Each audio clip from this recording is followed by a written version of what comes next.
The man in the black car shouldn't exist. Jinwoo watched him burn, helped him fake his own death to escape prison. But his father is alive, and he's looking at Jinwoo's children like they're chess pieces. 6 months of peace. 6 months of healing. 6 months of learning to be human. All of it shatters in 3 seconds. Because the most dangerous man Jinwoo ever knew just smiled at his daughter. And that smile said everything. I know, I can reach them, and you will do exactly what I say. What happens when the monster who created you comes back from the dead? What happens when the only way to protect your children is to become him? Jinwoo thought he'd escaped his father's legacy. He was wrong. Jinwoo's hand moved to his phone before his brain caught up. His father was dead. He'd watched the warehouse burn, seen the DNA reports, attended a closed funeral with 3 people present. Dead men didn't sit in black sedans watching elementary schools. Daddy, what's wrong? Elijah's voice cut through the static in Jinwoo's head. Jinwoo looked down. All 3 children were staring up at him with worried faces. Ilara's small hand gripped his tightly. Nothing, he lied, forcing his expression neutral. Let's get you to school. But his eyes never left the car. The back window was still down. And through it, Jinwoo could see him clearly now. Kang Tae-sung, 62 years old, scarred face, eyes like frozen coal. The man who'd raised Jinwoo with fists and fear. The man who'd built the Kang Empire on blood and brutality. The man who was supposed to be ashes. Their eyes met across 50 feet of pavement. Tae-sung smiled. It was the same smile Jinwoo remembered from childhood. The one that came before pain. Then the window rolled up and the car pulled away. Jinwoo stood frozen, his children tugging at his hands, while his entire world collapsed inward. You're sure it was him? Hwan's voice was tight with controlled panic. They sat in Jinwoo's car, parked 3 blocks from the school, while Jinwoo's hands shook so badly he had to grip the steering wheel to hide it. I'm sure. Sir, that's impossible. We saw the body. We saw what he wanted us to see. Jinwoo's voice was hollow. He faked his death before. Mexico, 2011. Berlin, 2015. This is what he does. Why reveal himself now? Jinwoo closed his eyes, because he knows about them, about the children. Silence. Then Hwan said quietly, What do you want me to do? Jinwoo had spent 6 months dismantling his father's empire, legitimizing businesses, cutting ties with the underworld, becoming someone worthy of Amara and the children. All of that was about to be worthless. Find him, Jinwoo said. I need to know where he's been, who he's working with, what he wants. And if he makes contact, he will. Jinwoo opened his eyes.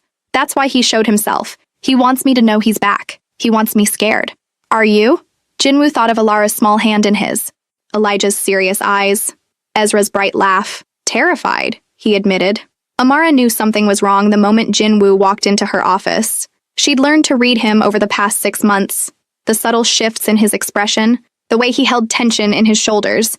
This was different. This was the man she'd seen 6 years ago. Cold, controlled, dangerous. What happened? She asked immediately. Jinwoo closed the door behind him, locked it. We need to talk. Those 4 words made her blood run cold. Are the children okay? For now. Jinwoo, my father is alive. Amara blinked. What? The man who raised me, who built the Kang Empire, who I told you died 5 years ago. Jinwoo's jaw clenched. He's alive. And he knows about Elijah, Ezra, and Ilara. The room tilted. Amara had heard stories about Jinwoo's father. Not many. Jinwoo didn't talk about his past unless forced. But she'd heard enough to know that Kang Tae-sung was a legend in the Korean underworld. Brutal. Strategic. Utterly ruthless. How? She whispered. He faked his death. Again. I don't know where he's been or why he's back. But this morning he was parked outside the children's school. Amara's legs gave out. She sat down hard in her desk chair. He was watching them? Yes. Did he approach them? No, he just let me see him. Let me know he's back. Amara's mind raced. We call the police right now. The police can't help us. Jinwoo. Amara. His voice was gentle but absolute. My father owns half the police in 3 cities. He has connections in federal agencies. He's been running criminal operations for 40 years without getting caught. The law can't touch him. Then what do we do? Jinwoo crossed the room and knelt in front of her chair, taking her hands in his. I handle this. How? His eyes were dark with something that made her shiver. However, I have to. That night, Jinwoo received a text from an unknown number. Tomorrow, 8 p.m., the Lotus Garden. Come alone. Father Jinwoo stared at the message for 10 minutes. He was at Amara's penthouse. The children were asleep. Amara sat across from him, watching him with worried eyes. He wants to meet, Jinwoo said quietly. Where? The Lotus Garden. It's a restaurant we used to. It was his place, where he conducted business. You can't go. I have to. Jinwoo, he'll keep escalating until I do. Jinwoo set his phone down. This is how he operates. Pressure, intimidation. He wants me to know he's in control. So you just walk into a trap? It's not a trap. Jinwoo's smile was bitter. He won't kill me. Not yet. He wants something from me first. What? Jinwoo was quiet for a long moment. Me, he said finally. He wants me back. The Lotus Garden hadn't changed. Red lacquer walls, golden lanterns, private rooms where men made deals that never appeared on paper. Jinwoo walked through the entrance at exactly 8 p.m., alone as instructed. The hostess recognized him immediately. Her eyes widened. Mr. Kang, your father is waiting in the Phoenix Room. Of course he was. The Phoenix Room, where Taesung held court, where Jinwoo had watched his father break men who failed him, where Jinwoo had learned what power really meant. He climbed the stairs, each step feeling like descending into a grave. The door to the Phoenix Room stood open. His father sat at the head of a long table wearing an expensive suit, looking exactly as Jinwoo remembered. Older, yes, more scars, but the same cold intelligence in his eyes. My son. Taesung gestured to the chair across from him. Sit. Jinwoo remained standing. Why are you here? That's how you greet your father? After 5 years? You're not my father, you're a ghost I buried. Taesung's smile was razor thin. Sit down, Jinwoo. We have much to discuss. Jinwoo didn't move. Stay away from my children. Your children? Taesung leaned back, studying him. 3 beautiful grandchildren I never knew existed. 2 boys and a girl. Korean, despite their interesting mother. Rage flooded Jinwoo's veins. Don't... Relax. Taesung waved a hand dismissively. I'm not here to hurt them. I'm here because of them. What does that mean? Sit down. The command in his father's voice was automatic. Muscle memory from 20 years of conditioning. Jinwoo's body wanted to obey. Instead, he crossed his arms. I'll stand. Something flickered in Taesung's eyes. Surprise, maybe. Or approval. You've changed, his father observed. 6 months ago, you would have sat immediately. 6 months ago, I didn't have anything worth defying you for. Taesung studied him for a long moment. Then he poured 2 glasses of whiskey, expensive, single malt, the kind he'd trained Jinwoo to appreciate. I've been watching you, Taesung said, dismantling my empire, legitimizing businesses, playing house with a woman and children. Tell me, Jinwoo, do you actually believe you can walk away? I already have. No. Taesung's voice hardened. You've been playing pretend, but blood remembers. You are my son, my heir, my legacy, and that doesn't change because you fell in love. Jinwoo's hands clenched. I'm not your legacy anymore. Really? Taesung stood, moving with the predatory grace of a man who'd spent his life being dangerous. Then let me ask you something. When that Morozov bastard tried to take your children, what did you feel? Jinwoo's jaw tightened. Rage, Taesung continued, circling him slowly. The kind that makes you want to burn the world down. The kind that whispers, I should kill every single person who even thinks about touching them. That's called being a parent. No. Taesung stopped in front of him. That's called being a Kang. We protect what's ours, absolutely. Brutally, without mercy. I'm not you. You are exactly me. Taesung's eyes bored into his. You've just been pretending otherwise, but I see you, Jinwoo. I know what you're capable of. And I know that every day you spend with those children, you wonder, what will I do if someone truly threatens them? Jinwoo's silence was answer enough. Taesung smiled. There it is. The truth you don't want to admit. You would do anything to protect them. Anything. Even become the monster you've spent 6 months running from. Why are you here? Jinwoo repeated, his voice low and dangerous. I'm here to make you an offer. I'm not interested. You haven't heard it yet. I don't need to. Taesung returned to his seat, gesturing again to the empty chair. This time, Jinwoo sat. Not because his father commanded it, but because he needed to hear what came next. I'm dying, Taesung said simply. Jinwoo blinked. What? Pancreatic cancer. Stage 4. I have maybe 6 months. Maybe less. Taesung's expression didn't change. I faked my death 5 years ago to escape the FBI. Spent those years in Southeast Asia, rebuilding connections, consolidating power. But now, he shrugged. Now I'm running out of time, and I need a successor. Jinwoo's blood went cold. No. The Kang Empire needs leadership. Without it, everything fractures. Territory wars, blood in the streets, chaos. Not my problem. It becomes your problem when that chaos reaches your children. The threat was implicit. Obvious. Jinwoo's hands clenched on the armrests. You're using them as leverage. I'm offering you a choice. Taesung leaned forward. Take over. Legitimately. Maintain the infrastructure I built. Protect the territory. Keep the peace. or walk away and watch Seattle tear itself apart when I'm gone. You're insane. I'm practical. Taesung's eyes narrowed. You dismantled half the empire. Fine. Keep it dismantled. Run what's left as clean as you want. But someone needs to hold the line. Someone the other families respect. Someone they fear. Find someone else. There is no one else. You're my son, my blood. The only person in this city with the reputation and the intelligence to keep control. Jinwoo stood abruptly. I'm not doing this. Then your children will grow up in a war zone. I'm not threatening them. Taesung's voice was almost gentle. I'm telling you reality. When I die, the Kims will push into our territory. The Bratva will make their move. The Triads will see opportunity. And anyone connected to the Kang name becomes a target, including a certain black woman and 3 beautiful children. Jinwoo's vision went red. Unless, Taesung continued, you step up, maintain order, show strength, keep them safe, by becoming you, by being smart. Taesung stood, meeting his eyes. I'm not asking you to be brutal. I'm asking you to be strategic. Hold the territory, maintain the alliances, keep the peace. You can do all of that without becoming what I was. Jinwoo wanted to walk out, wanted to tell his father to go to hell, but the truth sat like lead in his stomach. Everything Taesung said was true. If the Kang Empire collapsed, Seattle's underworld would erupt, and Amara and the children would be caught in the crossfire. I need time, Jinwoo said finally. You have 3 days. Taesung pulled out a folder and slid it across the table. That's everything. Territory maps, alliance structures, key players.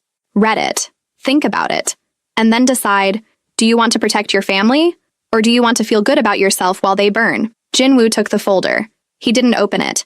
He just turned and walked out, his father's words echoing in his head like poison. Amara knew Jinwoo was lying the moment he came home. How did it go? She asked carefully. Fine. He just wanted to talk. About what? The past. Nothing important. Amara watched him move through her kitchen like a ghost, making tea he wouldn't drink, staring at nothing. Jinwoo. He looked up. Don't lie to me, she said quietly. Not about this. Something in his face crumbled. He sat down at the kitchen table, the folder from his father still clutched in his hands. He's dying, Jinwoo said. Cancer. 6 months, maybe. Oh. And he wants me to take over, to run the empire he built. To become... Jinwoo's voice cracked. To become exactly what I've spent 6 months trying not to be. Amara moved to sit across from him. You said no, right? Jinwoo was quiet. Jinwoo, you said no. He's right. The words came out broken. When he dies, the power vacuum will destroy this city. Territory wars, violence, and anyone connected to the Kang name becomes a target. Meaning us. Meaning you and the children. Yes. Amara's hands gripped the table edge. So what? You're actually considering this? I don't know. The outburst came from somewhere deep. I don't know, Amara. 6 months ago, the answer would have been easy. I would have walked away without a second thought. But now you have something to lose. Now I have everything to lose. Jinwoo looked at her, his eyes raw. You, them, this life we're building. And my father just showed me exactly how fragile it all is. Amara took a shaky breath. Tell me what's in the folder. Amara, show me. I need to see what we're dealing with. Jinwoo hesitated. Then he opened the folder and spread the contents across the table. Territory maps, names, photographs, alliance structures. It looked like something from a crime movie.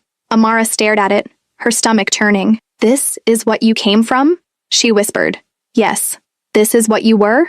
Jinwoo's silence was answer enough. Amara looked at the documents. Really looked. And she saw it. The scope. The complexity. The power.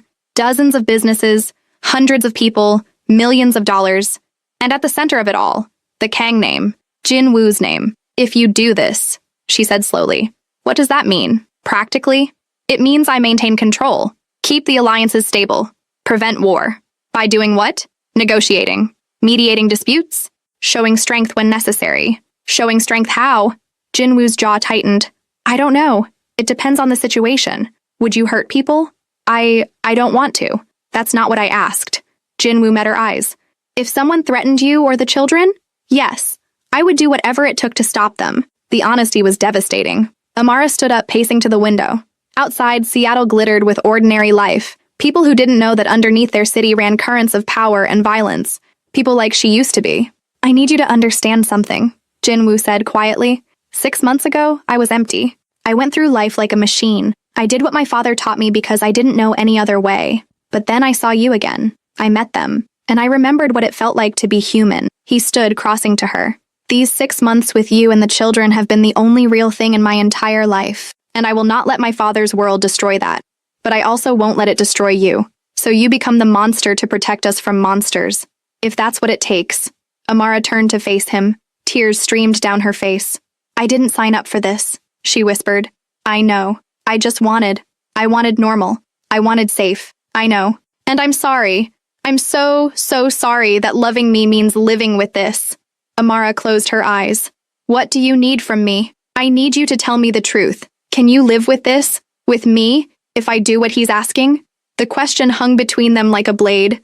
Amara thought about the children, about Elijah's laugh, Ezra's joy, Alara's quiet strength. She thought about 6 months of watching Jinwoo transform from the cold man who'd broken her into someone who cried, watching his children sleep. And she thought about the alternative, walking away, trying to disappear, always looking over her shoulder. I don't know, she admitted.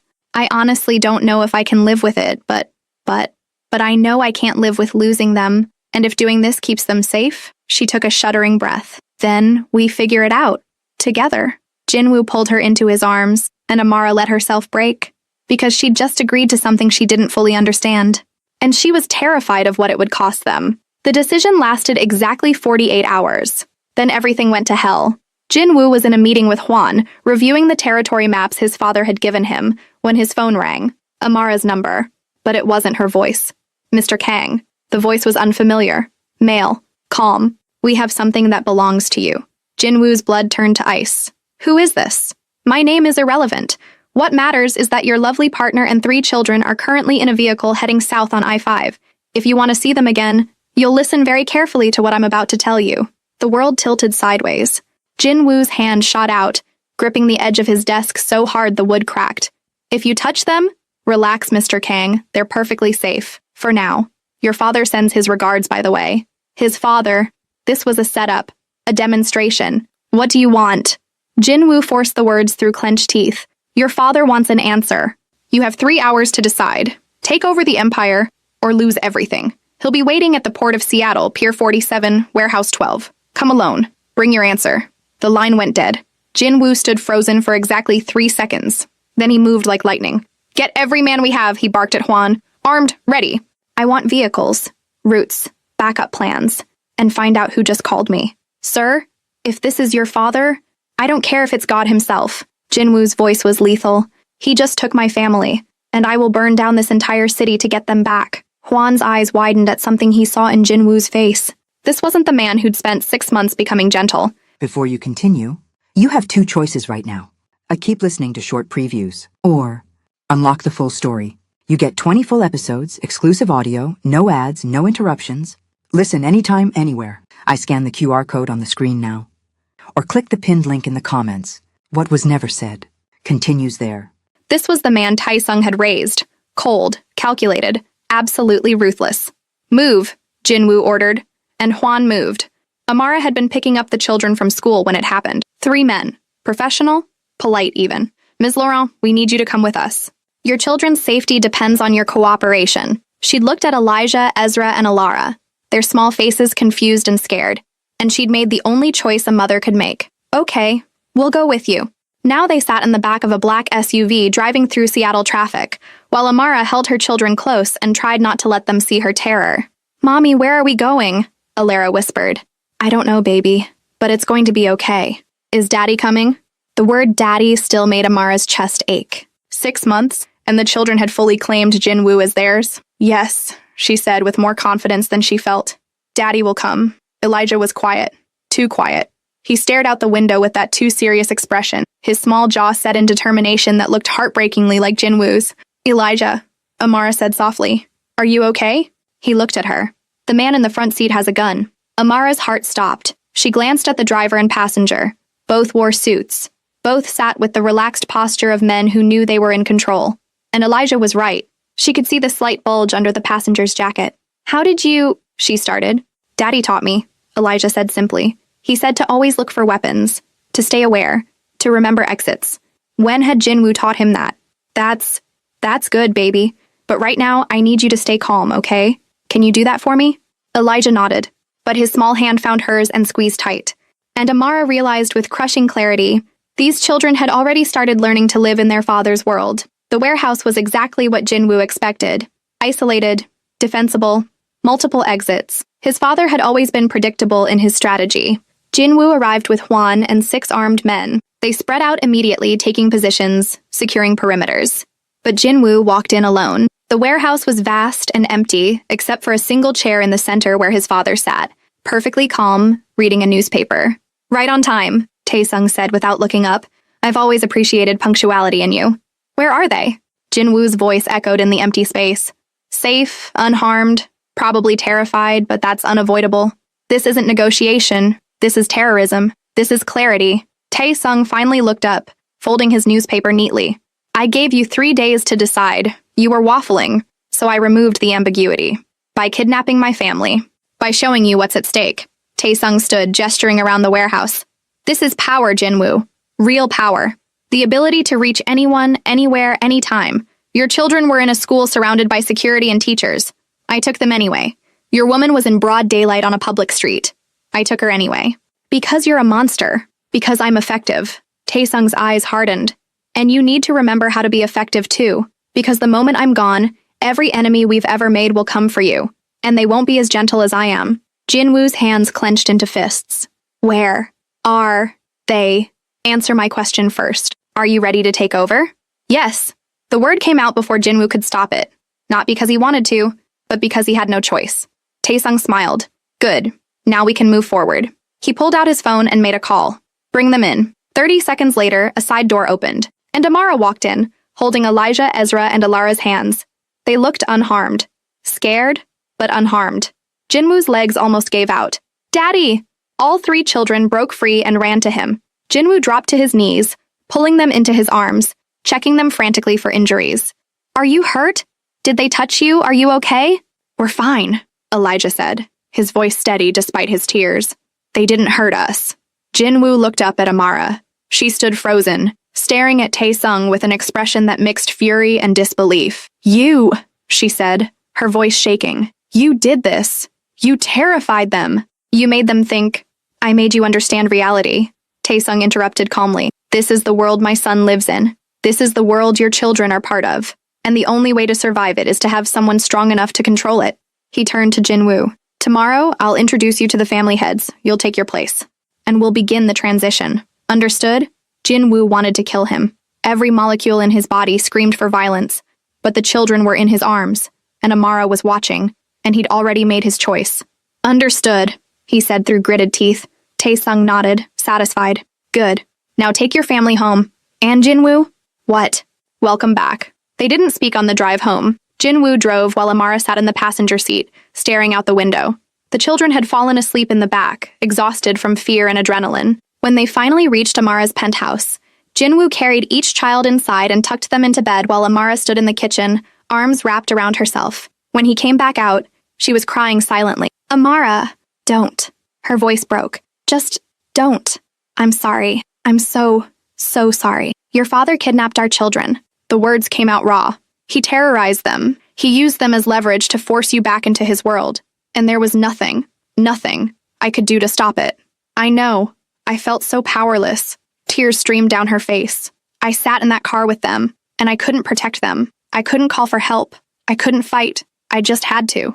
Trust that you would come." Jinwoo crossed to her, pulling her into his arms even as she tried to push him away. "And you did," she continued, sobbing into his chest. "You came. Of course you came. But Jinwoo, we can't live like this. They can't grow up like this. Always afraid. Always targets." "I know. Then what do we do?" Jinwoo held her tighter. "I take over. I control the empire. And I make sure no one ever has the power to hurt you again. By becoming him. By becoming stronger than him." Amara pulled back, searching his face. "And what happens to you? To us?" "I don't know," Jinwoo admitted. "But I know that I love you. And I love them. And I will do whatever it takes to keep you safe. Even if that means losing myself. I don't want you to lose yourself. Then help me." His voice cracked. "Help me stay human while I do this. Remind me who I am. Don't let me become him." Amara closed her eyes, fresh tears falling, because she was agreeing to something impossible. To love a man who lived in darkness while trying to keep him in the light. "Okay," she whispered. "Okay, we'll try." And Jinwoo held her like she was the only thing keeping him from drowning. That night, after Amara finally fell into exhausted sleep, Jinwoo stood in the children's room. He watched them breathe, watched Elijah's small face relaxed in sleep, watched Ezra cuddle his stuffed dinosaur, watched Alara's tiny fingers curl around her blanket, and he made a promise. I will keep you safe, no matter what it costs me, no matter what I become. You will grow up protected, loved, free, even if I have to burn the world down to do it. He kissed each of their foreheads gently, then he went downstairs and opened his father's folder. And he began to plan. Because Kang Tae-sung had made a critical mistake, he'd shown Jinwoo exactly how vulnerable everyone was, including him. The meeting happened in a private room at an exclusive hotel. 7 men, the heads of every major family in Seattle's underworld, Korean, Russian, Chinese, Japanese, even one Irish. They sat around a table, each flanked by bodyguards, each radiating the kind of power that came from decades of control. And at the head of the table sat Tae-sung, with Jinwoo at his right hand. Gentlemen, Tae-sung began, his voice carrying authority. I've asked you here because it's time for a transition. I'm dying, and I'm naming my successor. The room went silent. My son Jinwoo Kang will take over all Kang operations. He has my complete authority, my complete backing, and anyone who challenges him challenges me. Eyes turned to Jinwoo. He felt their assessment, their calculation. Some knew him from before, when he'd been his father's enforcer. They knew what he was capable of. Others were new. They saw a young man trying to fill impossible shoes. Jinwoo, Tae-sung said. Stand and introduce yourself. Jinwoo stood. For 6 months, he'd been trying to be gentle, trying to be good. But in this room, gentleness was weakness. So he let the mask fall. He let them see the man his father had raised. My name is Kang Jinwoo, he said, his voice cold and absolute. For the past 6 months, I've been restructuring our operations. Some of you have benefited from that. Others have lost ground. That will continue. A few men shifted uncomfortably. I'm not my father, Jinwoo continued. I don't run things the way he did. But make no mistake, I am not weak, and I am not naive. Touch what's mine, and you'll learn exactly what I'm capable of. The threat hung in the air. One of the Russian delegates, a man named Volkov, leaned forward. And what is yours, exactly? Jinwoo's eyes locked on him. Everything my father built. Everything I'm building. And my family. Anyone who threatens them doesn't get a warning. They get erased. Volkov's smile was cold. Brave words for someone who wasn't here 5 years ago. I was here. Jinwoo's voice dropped to something lethal. I was the one who handled the Dmitry problem. I was the one who negotiated the port agreements. I was the one who made sure the FBI investigation went nowhere. So don't mistake my absence for weakness. I was building the foundations while you were fighting over scraps. The room went very quiet. Even Tae-sung looked surprised. Jinwoo had just claimed responsibility for operations that had defined Seattle's underworld for half a decade. And everyone in the room knew those operations had been brilliant, strategic, effective. If Jinwoo was telling the truth, he wasn't just his father's son. He was his father's equal. Any other questions? Jinwoo asked. Silence. Then Kim Jae-sung, the Korean family head, stood and bowed slightly. We accept the transition. Welcome, Jinwoo. One by one, the others followed, except Volkov. He stood slowly, his eyes never leaving Jinwoo's. We'll see how long you last. Then he walked out. Tae-sung watched him go, then turned to Jinwoo. You just made an enemy. I made 7 enemies the moment I sat down, Jinwoo replied. At least Volkov is honest about it. His father's smile was proud, and that made Jinwoo sick. But he'd played his part. Now he just had to survive it. 3 weeks passed. 3 weeks of Jinwoo living a double life. During the day, he was daddy. He helped Elijah with homework. He played soccer with Ezra. He built elaborate fairy houses with Alara. During the night, he was Kang Jinwoo. He attended meetings. He negotiated treaties. He made decisions that affected thousands of lives. And every day, he felt himself changing. Small things at first. The way he evaluated people, automatically assessing threats, calculating leverage. The way he spoke, more commanding, less gentle. The way he moved, like violence was always an option, just waiting to be deployed. Amara noticed. You're different, she said one night after the children were asleep. They sat on her balcony, the city lights spread below them like a carpet of stars. I know, Jinwoo admitted. It scares me. It scares me too. She turned to look at him. Are you okay? Really? Jinwoo considered lying, considered saying what she wanted to hear. Instead, he said, No, I'm not okay. Every day I spend in that world, I feel pieces of myself disappearing. The gentleness, the patience, the part of me that learned to be human. Then stop. I can't. Not yet. Why? Because Volkov is making moves. The Russian family is testing boundaries. If I show weakness now, everything collapses. Amara was quiet for a long time. What happened to the man who cried in playgrounds? He's still here, Jinwoo said softly. But he's buried under armor, because that man can't survive where I'm going. And where are you going? Jinwoo looked out at the city. Somewhere dark. Somewhere I promised myself I'd never return to. Will you come back? The question hung between them like a prayer. I don't know, Jinwoo whispered. Ask me in 6 months. The children noticed too. Elijah started having nightmares. Jinwoo would wake to find his son standing in the doorway of the guest room, small and scared. Daddy? Are you okay? I'm fine, buddy. Go back to bed.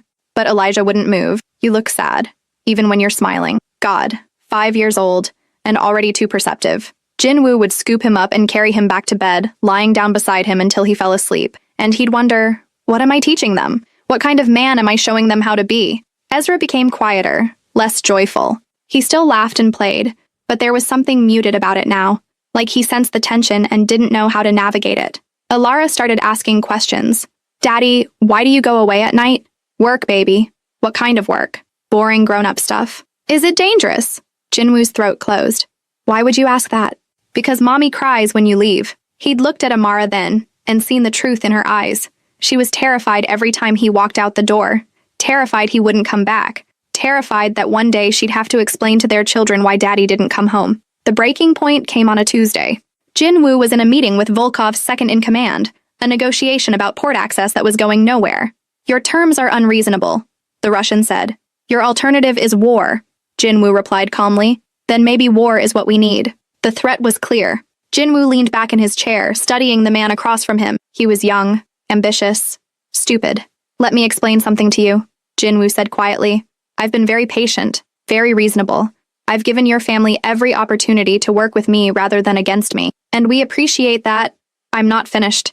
Jinwoo's voice dropped to something lethal, but my patience has limits. And you just reached them. The Russian's eyes widened slightly. Here's what's going to happen, Jinwoo continued. You're going to go back to Volkov. You're going to tell him that his next move will be his last, and you're going to make him understand that I am not my father. I don't make examples. I erase problems. Is that a threat? It's a promise. The Russian stood, his face flushed with anger. Volkov will hear about this. Good. That was the point. After he left, Juan emerged from the shadows. Sir, that was aggressive. It was necessary. You just declared war. No. Jinwoo's eyes were cold.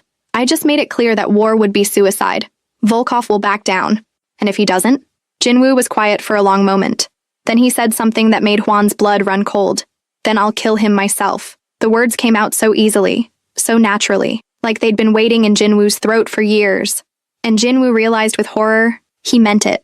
He would kill Volkov, without hesitation, without remorse, to protect his family, to maintain control, to survive. He'd become exactly what his father wanted, a killer. That night, Jinwoo couldn't go home. He sat in his car outside Amara's building for 2 hours, staring at the lit windows where his family waited. He could see shadows moving. Amara putting the children to bed, their small silhouettes dancing against the curtains.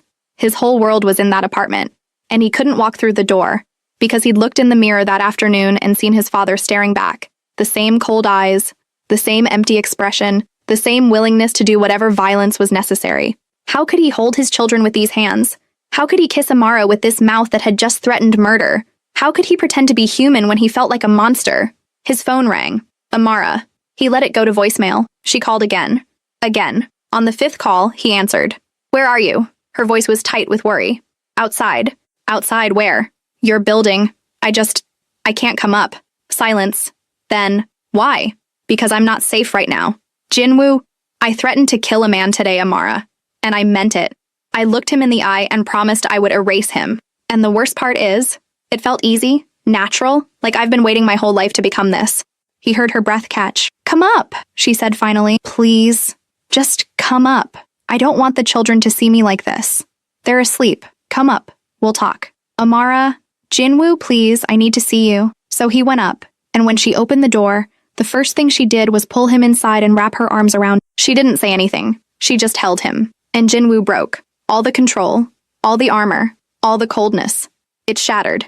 He sobbed into her shoulder while she held him up, whispering words he couldn't understand but felt in his bones. You're okay. I've got you. You're not lost. I won't let you be lost. When he finally could breathe again, she led him to the couch and made him tea he didn't drink. "Talk to me," she said softly. So he did. He told her everything. The meeting, the threat, the realization that he was capable of killing without hesitation. "I'm turning into him," Jinwoo whispered. "Everything I swore I'd never become. Everything I tried to escape. It's all coming back." "No," Amara said firmly. "You're not him. How can you say that? You heard what I just told you. Your father wouldn't be sitting here crying about it." Her eyes were fierce. "Your father wouldn't care. He wouldn't feel guilt or horror. He'd just do it and move on." "That doesn't make me better." "Yes, it does." She took his hands. "Feeling this, hating this, that's what makes you different. That's what makes you human. What if it's not enough? What if feeling bad about it doesn't stop me from doing it? Then we deal with that when it happens. But Jinwoo, you can't let fear of what you might become destroy who you are right now." Jinwoo closed his eyes. "I don't know how to do this. How to be both. How to be the man they need at night and the father they need during the day. You don't have to figure it out alone." Amara's voice was steady. "That's what I'm here for. To remind you. To pull you back when you go too far. To love you even when you can't love yourself." "How?" The question came out broken. "How can you love someone like me?" "Because I see you." She cupped his face gently. "I see the man who plays fairy houses with his daughter. I see the man who teaches his son to skip rocks. I see the man who cries in playgrounds because he's overwhelmed with love. That man is real, and he's stronger than the darkness." Jinwoo wanted to believe her. God, he wanted to believe her so badly. "What if I can't come back from this?" he whispered. "Then I'll go in and drag you out." Her smile was fierce. "However many times it takes." And for the first time in weeks, Jinwoo felt something like hope. Kang Tae-sung died on a Thursday morning, peacefully, in his sleep. Exactly the kind of death he didn't deserve. Jinwoo got the call at 6 a.m. He stood in Amara's kitchen, phone in hand, staring at nothing while the world rearranged itself around him. His father was gone. The man who'd created him, destroyed him, controlled him for 32 years. Gone. He should feel relief, freedom. Instead, he felt nothing. Just empty. "Jinwoo?" Amara appeared in the doorway, wrapped in a robe. "Who was that?" "My father died." She went very still. "Oh, the funeral is tomorrow. I have to go." "Of course." She crossed to him, taking his hands. "Do you want me to come?" "No, this is. It's going to be a specific crowd. People you shouldn't meet." "Okay." She searched his face. "Are you all right?" "I don't know." And he didn't. Because along with the emptiness came something else. Clarity. His father was gone. Which meant the promise Jinwoo had made was complete. He'd taken over. He'd maintained control. He'd kept the peace. And now he had a choice. Stay in this world. Continue what his father built. Or walk away. The funeral was exactly what Jinwoo expected. Small, private, filled with men who'd spent their lives breaking laws and building empires. They came to pay respects, but also to assess. To see if Jinwoo was really strong enough to hold what his father had left behind. Volkov was there, standing in the back, watching. So were the other family heads. The ones who'd accepted Jinwoo's leadership 3 weeks ago. And dozens of others, soldiers, lieutenants. People whose lives depended on the Kang family maintaining power. Jinwoo stood beside the casket, accepting condolences he didn't want, playing a role he despised. But he played it well, because that's what his father had taught him. Always play the part. Always maintain control. After the service, Kim Jae-sung approached him. "Jinwoo, I'm sorry for your loss." "Thank you. Your father was a great man." "Great." The word tasted like poison. "He was effective," Jinwoo said carefully. Kim nodded, understanding the distinction. "What happens now?" "Now we continue. Nothing changes." "And if things do change?" Jinwoo met his eyes. "Then we adapt." Kim studied him for a long moment. Then he bowed slightly and walked away. One by one, the others came, offered condolences, asked subtle questions about the future, and Jinwoo gave them the answers they needed to hear. "Yes, I'm staying. Yes, I'm committed. Yes, everything continues." But inside, he was screaming, because every word felt like a chain wrapping tighter around his soul. The breaking point came that night. Jinwoo returned to Amara's apartment exhausted and hollowed out. The children were already asleep. Amara waited up, sitting on the couch with tea growing cold. "How was it?" she asked gently. "Horrible. Expected. I don't know." He sat beside her, and she curled into his side automatically. They stayed like that for a long time, just breathing. Then Amara said quietly, "You don't have to do this anymore." Jinwoo's eyes closed. "What?" "Your father is gone. The threat is over. You don't have to keep running his empire. You could walk away." "It's not that simple." "Why not?" "Because there are people depending on me. Families, businesses. If I walk away, everything collapses." Let it collapse. Jinwoo pulled back to look at her. You don't mean that. I do. Her eyes were fierce. Jinwoo, I've watched you disappear over the past 3 weeks. Every day you come home a little colder, a little harder, a little more like the man I met 6 years ago who broke my heart. Amara, I love you, she continued, tears gathering. I love you so much, but I can't watch you destroy yourself trying to hold together a world you never wanted to be part of. What about the children? Their safety? We'll figure it out. We'll leave Seattle, change our names, disappear. Whatever it takes. That's not a life. Neither is this. The words came out sharp. This isn't a life, Jinwoo. This is survival. And I'm tired of just surviving. I want to live. I want our children to live. Without fear. Without looking over our shoulders. Without wondering if Daddy is going to come home. Jinwoo's throat closed. Because she was right. Everything she was saying was absolutely right. But if I walk away, there will be war, he said quietly. Territory disputes. Violence. People will die. People you don't know. People who made their own choices to live in that world. That doesn't make their lives worth less. No. Amara's voice softened, but it doesn't make their lives worth more than yours, than ours, than our children's. Jinwoo stood, pacing to the window. Outside, Seattle glittered with lights. Thousands of lives, most of them completely unaware of the currents of power running beneath their city. And he realized something. His father had spent 40 years convinced that he was essential, that without him, everything would fall apart. But his father was gone, and the world kept turning. I need to think, Jinwoo said finally. Okay. Amara stood crossing to him. But Jinwoo, whatever you decide, I'm with you. If you need to stay in this world, we'll find a way. But if you want to leave, I'll help you build something new. She kissed him gently. Then she went to bed, leaving him alone with his thoughts. Jinwoo stood at the window for hours, thinking about his father, about the empire, about power and control and legacy, and thinking about Elijah's laugh, Ezra's joy, Alara's quiet strength, about Amara's fierce love, about the man he'd been trying to become before his father returned from the dead. The choice should have been impossible. But as the sun started to rise over Seattle, Jinwoo realized it was actually very simple. He could keep his father's empire, or he could keep his soul. Not both. The meeting happened at noon. Jinwoo called together all the family heads, every major player in Seattle's underworld. They came expecting a strategic discussion, plans for the future, leadership decisions. Instead, Jinwoo stood at the head of the table and said 5 words that changed everything. I'm walking away. It's over. Silence. Then chaos. You can't. This is insane. Your father would. My father is dead. Jinwoo's voice cut through the noise like a blade. And I'm not him. I never wanted this. I never chose this.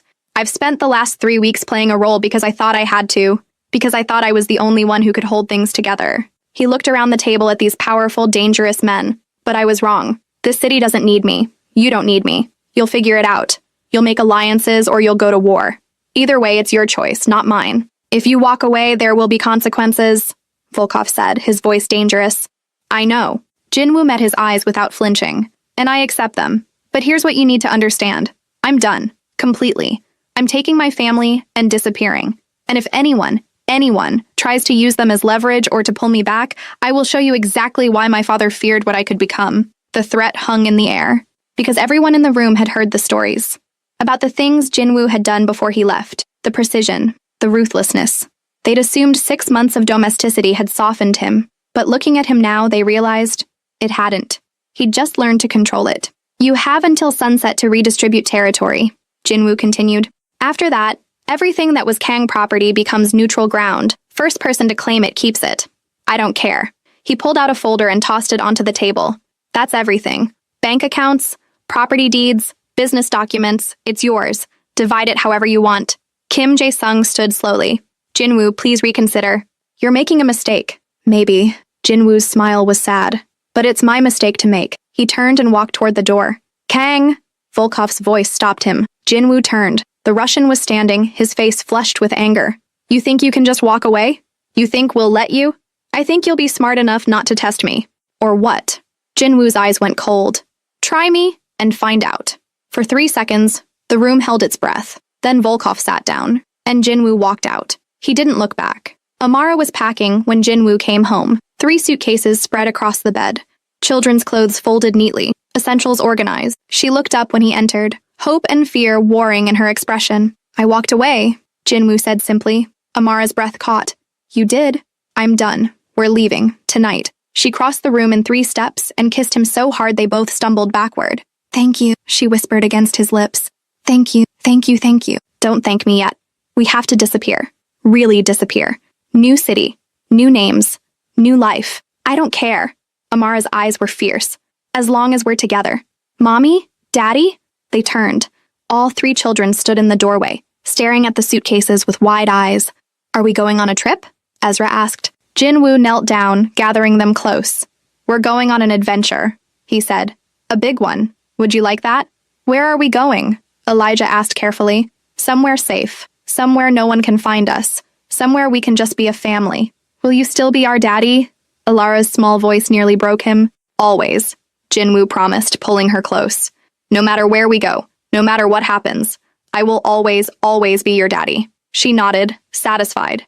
And Jinwoo realized she'd needed to hear it, because even at 5 years old, she understood that things were changing. Go pack your favorite toys, Amara told them gently. 1 bag each. Whatever you want to bring to our new home. The children scattered excitedly, and Jinwoo and Amara stood together, holding hands, on the edge of something terrifying and beautiful. Are you scared? She asked. Terrified. Me too. But, Amara smiled, but I'd rather be terrified with you than safe without you. They left Seattle at midnight. 1 car, 5 people. Everything they needed packed into a single vehicle.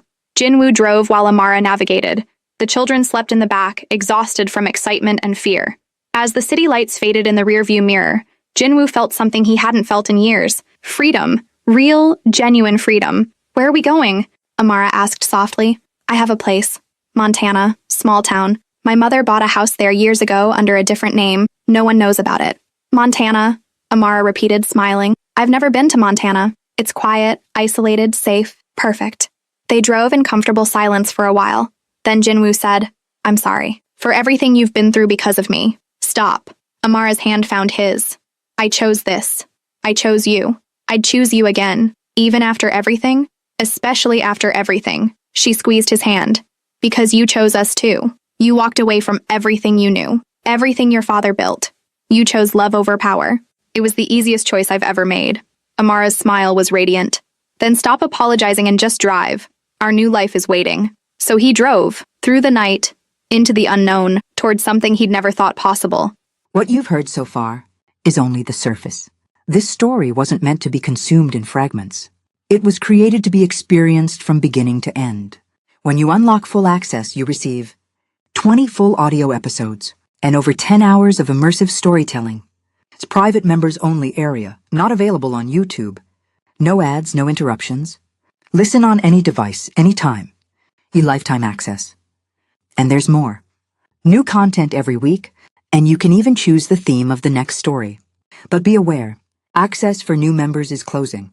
I'd scan the QR code now, or click the pinned link in the comments. What was never said continues now, if you choose to enter. A future where he wasn't Kang Jinwoo, criminal heir, just Jinwoo, father, partner, human being. It was everything he'd ever wanted, and everything he'd almost destroyed trying to have. But as the miles passed and his family slept peacefully around him, Jinwoo allowed himself to believe maybe happy endings were possible after all, even for monsters learning to be men. 3 months later, the farmhouse in Montana was perfect, rustic, isolated, surrounded by mountains and sky and silence. The children thrived. Elijah started school under his new name and made friends. Ezra joined a soccer team. Alara discovered she loved horseback riding. Amara found work consulting remotely for architecture firms. Nothing flashy, nothing that drew attention. And Jinwoo learned to breathe.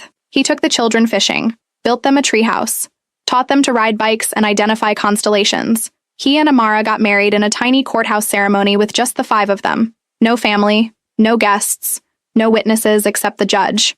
Just them, making promises they both intended to keep. Life was simple, quiet, beautiful. And for the first time in his entire life, Jinwoo was happy. Really, truly happy.